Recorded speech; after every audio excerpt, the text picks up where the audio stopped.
आज हम बात करने जा रहे हैं जेफरी एप्स्टीन और उनकी फाइल्स के बारे में, जिन्हें अब फाइनली लीक करना शुरू किया गया है और जो दुनिया को हिला के रख रहा है। जेफरी एप्स्टीन एक अमेरिकन बिलियनर और फाइनेंशियर था, लेकिन इसके साथ एक बहुत ही ज्यादा खतरनाक राज छुपा हुआ था। 1990 से 2019 तक ये 13, 14 और 15 साल की छोटी छोटी लड़कियों को ट्रैफिक करता रहा। इसका अपना एक प्राइवेट आइलैंड था जिसे लोगों ने लिटिल सेंट जेम्स का नाम दिया, और एक प्राइवेट जेट जिसे लोगों ने लोलिता एक्सप्रेस का नाम दिया। और इस जेट और आइलैंड पे दुनिया के सबसे पावरफुल लोग शामिल होते थे, जिनमें American presidents, British royal family के members, Hollywood stars, tech billionaires और वर्ल्ड लीडर्स। 2008 में एप्स्टीन को पकड़ा गया और सेक्स ऑफेंडर डिक्लेयर किया गया, लेकिन पावरफुल लोगों ने इसको बचाया। सिर्फ 18 महीने के लिए ये जेल में रहा। फिर 2019 में दोबारा पकड़ा गया और उस पर फेडरल सेक्स ट्रैफिकिंग के चार्जेस लगे। 10 अगस्त 2019 को न्यूयॉर्क जेल में ये मरा हुआ पाया गया। अथॉरिटीज ने कहा कि ये सुसाइड था, लेकिन कैमरास और गार्ड्स के मेलफंक्शन की वजह से दुनिया ने इसका सच नहीं माना। अब सवाल ये है कि एप्स्टीन फाइल्स क्या हैं? तो ये फाइल्स ईमेल्स, फोटोज, वीडियोस और कोर्ट रिकॉर्ड का डेटा रखती हैं, जो एप्स्टीन ने खुद मेंटेन किया था। ये फाइल्स बताती हैं कि किसने कब और कहां उसकी सर्विसेज अवेल की और कौन कौन लोग इन्वॉल्व थे। और जिसके सबसे खतरनाक कुछ पॉइंट्स हैं, जैसे कि rape, torture, human trafficking, under as girls का रेप और बाद में उन्हीं लड़कियों का गोश्त खा जाना, इबादत के तौर पे छोटे लड़कों और लड़कियों का रेप करके चीर फाड़ कर देना, जिनमें एक नाम जॉर्ज H.W. बुश का भी है। नवंबर 2025 में यूएस कांग्रेस ने एप्स्टीन फाइल्स ट्रांसपेरेंसी एक्ट पास किया। इस लॉ के मुताबिक डिपार्टमेंट ऑफ जस्टिस यानी DOJ को सब कुछ रिलीज करना होगा। ईमेल्स, फोटोज, वीडियोस और FBI के पास जो भी डॉक्यूमेंट्स थे, सब पब्लिक करने का हुक्म दिया गया। प्रेसिडेंट ट्रम्प ने अपने कैंपेन में प्रॉमिस किया था कि मैं सब कुछ रिलीज करूंगा। 19 नवंबर 2025 को ये लॉ साइन हुआ, लेकिन दिसंबर 2025 में ये डेडलाइन मिस हो गई और जनवरी 2026 तक सिर्फ 1% फाइल रिलीज हुई।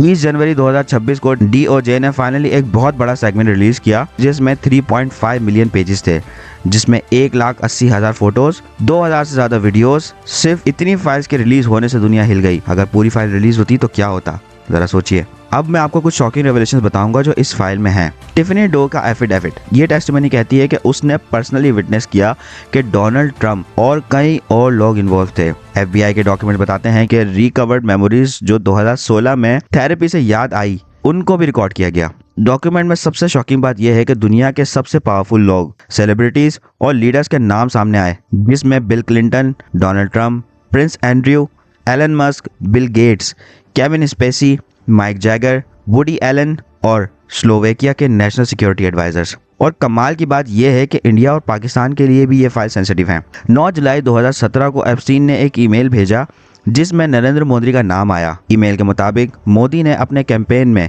एप्स्टीन से एडवाइस ली और उनकी एडवाइस पे अमल करते हुए इसराइल गए और ट्रंप के लिए डांस किया और गाना भी गाया। ये पहली बार था कि एक इंडियन प्राइम मिनिस्टर का नाम एप्स्टीन के डॉक्यूमेंट्स में आया। एक और नाम अनिल अंबानी, जो कि रिलायंस ग्रुप के मालिक हैं, वो भी 2017 से 2019 तक एप्स्टीन के कांटेक्ट में थे। ये फाइल ना सिर्फ पर्सनल स्कैंडल एक्सपोज करती हैं, बल्कि ग्लोबल नेटवर्क को भी सामने लाती हैं, जिसमें पावरफुल लोगों ने बच्चों के साथ हॉरेंडरस क्राइम किए। इन फाइल्स का एक और शॉकिंग एस्पेक्ट ये है कि कुछ टेस्टिमनीज में एलिगेशंस इंक्लूड हैं जो इमोशनल और डिस्टर्बिंग हैं, रिचुअलिस्टिक अब्यूज और एक्सप्लॉयटेशन के क्लेम्स। FBI ने एडिशनल इन्वेस्टिगेशन को अभी रेकमेंड नहीं किया, लेकिन ये रिकॉर्ड्स अब भी पब्लिक हैं और रिसर्चर्स और जर्नलिस्ट एनालाइज कर रहे हैं। ये फाइल्स यानी कि एप्स्टीन फाइल्स सिर्फ गॉसिप या र्यूमर नहीं है। ये डॉक्यूमेंट्स एक ग्लोबल क्रिमिनल नेटवर्क के इनसाइट्स देती हैं, जिसमें हाई प्रोफाइल फिगर के नाम आते हैं। अभी भी बहुत सी फाइल्स प्राइवेट हैं और रिलीज को ड्रिप फीड स्टाइल में मैनेज किया जा रहा है। और ये फाइल्स ट्रंप की प्रेसिडेंसी में इसलिए रिलीज की गई हैं क्योंकि वो दुनिया को ये बताना चाहता है कि अगर कोई अमेरिका के खिलाफ गया या उसके खिलाफ गया तो उसकी डिटेल्स भी ऐसे ही रिलीज की जा सकती हैं। क्योंकि अभी तक जिन लोगों का डेटा रिलीज किया गया है, या तो वो दुनिया से गुजर चुके हैं, या तो ऐसे लोगों का डेटा रिलीज किया गया है जिनसे दुनिया पे कोई असर नहीं पड़ेगा। अगर आप इन फाइल्स को फॉलो करते हैं तो समझिए कि ये ऑनगोइंग इन्वेस्टिगेशन का हिस्सा है, लेकिन ये क्लियर है कि एप्स्टीन और उसका नेटवर्क सच है। जितना छुपाया गया अब धीरे धीरे दुनिया के सामने आ रहा है। ये ह्यूमैनिटी और जस्टिस के लिए एक वेकअप कॉल है। और ये सारे वही लोग हैं जो वेस्टर्न कल्चर को most promising for women declare करते हैं, जो चाइल्ड मैरिजेस के खिलाफ हैं, जो वुमेन राइट्स की बातें करते फिरते हैं और जो पीस अवार्ड की डिमांड करते हैं और ईस्टर्न कल्चर को थर्ड वर्ल्ड कहते हैं। अब भी अगर दुनिया वेस्टर्न वर्ल्ड की बातें करती है तो आई थिंक दुनिया को अब ठीक होने की ज़रूरत है।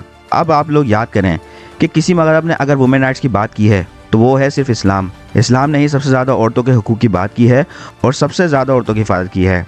लेकिन मेरा जैसे मेरी मर्जी जैसे स्लोगन या नारे ये वही लोग लगाते हैं जो इन दरिंदों के रास्ते को सही मानते हैं और इन दरिंदों को पीस मेकर कहते हैं। और दुनिया को कितने सबूत चाहिए कुरान और अल्लाह के सच्चा होने के, जिसने 1450 साल पहले ही कह दिया था कि जब इनसे कहा जाता है कि ज़मीन में फसाद ना डालो तो ये कहते हैं कि हम तो सिर्फ अमन फैलाने आए हैं। अगर ये अमन है तो हमें नहीं चाहिए ऐसा अमन। अगर ये मॉडर्नाइजेशन है तो हम थर्ड वर्ल्ड कंट्री ही बेहतर हैं। अगर ये पीस है तो it's better to be called as terrorist rather than a so called peace maker. आपका क्या ख्याल है इस एप्स्टीन फाइल्स के बारे में? कमेंट में जरूर मेंशन करें। अगर आपको वीडियो अच्छी लगी तो इसी तरह के वीडियोस के लिए हमारे चैनल को जरूर सब्सक्राइब करें और वीडियो को लाइक करना ना भूलें।